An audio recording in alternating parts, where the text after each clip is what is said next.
ثانی انٹرنیشنل حج عمرہ tours and travels. حج عمرہ جانے کے خواہش مند حضرات اسکرین پر دیے گئے نمبرز پر کال کریں۔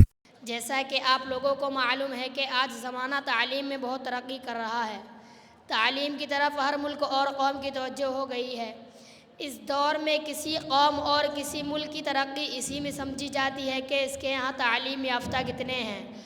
ہر ملک، ہر گروہ اپنے افراد کو زیادہ سے زیادہ تعلیمی لائن میں لگانا چاہتا ہے اور دوسروں کو اس میدان میں پیچھے ڈھکیلنے میں لگا ہوا ہے۔ ایک مقابلہ اور سرد جنگ کی کیفیت پائی جاتی ہے۔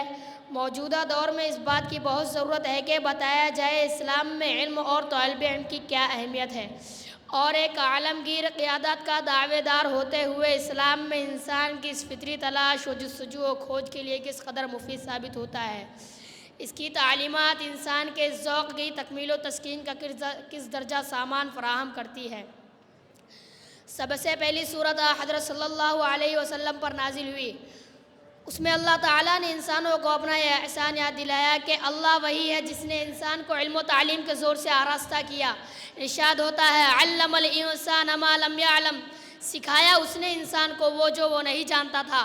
قرآن نے جاننے والوں اور نہ جاننے والوں کو ایک فہرست میں نہیں رکھا ہے۔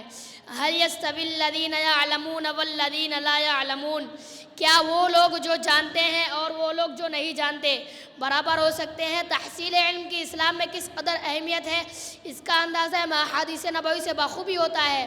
ایک حدیث میں آپ نے فرمایا اطلبوا العلم ولو كان بالصين، علم حاصل کرو اگرچہ اس کے لیے چین کا سفر کیوں نہ کرنا پڑے۔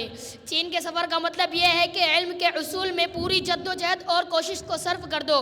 تحصیل علم کی غرض سے اگر دور دراز کا بھی سفر کرنا پڑے تو پیچھے نہ ہٹو۔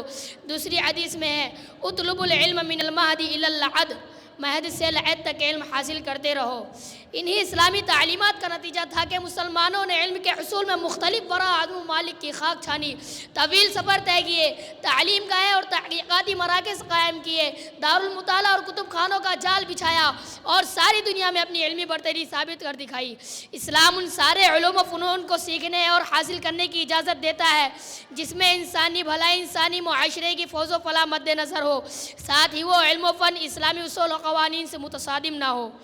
لیکن ان سارے علوم و فنون کے مقابلے میں اسلام نے دینی تعلیم کو سب سے اہم اور سب سے بڑا فریضہ قرار دیا ہے۔ علم دین کی تحصیل ہر مسلمان پر فرض ہے۔ طلب العلم فریضۃ علی کل مسلم، علم دین کا طلب کرنا ہر مسلمان پر فرض ہے۔ آئیے اس سوال پر غور کرتے ہیں کہ اسلام علم دین کی تحصیل ہر مسلمان پر فرض کیوں قرار دیتی ہے۔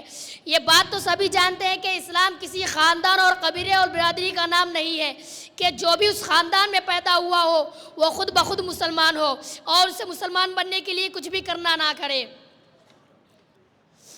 اسلام ایک مکمل دین ہے، مستقل تہذیب اور مستقل تحریک کا نام ہے جس کے اصول و قوانین پر چلنے والا ہی دائرہ اسلام پر رہ سکے گا، ورنہ نہیں۔ ظاہر ہے کہ ہمیں مسلمان بننے کے لیے ان قوانین سے باخبر ہونا ضروری ہے جن پر عمل پیرا ہونے کے بعد ایک شخص مسلمان کہلاتا ہے۔